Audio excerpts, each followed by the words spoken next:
Специальность технология сварочных работ, эксплуатация и ремонт автомобиля. На базе среднего образования со сроком обучения 1 год.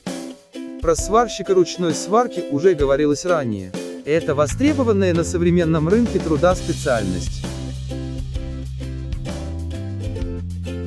Считается, что это мужская специальность.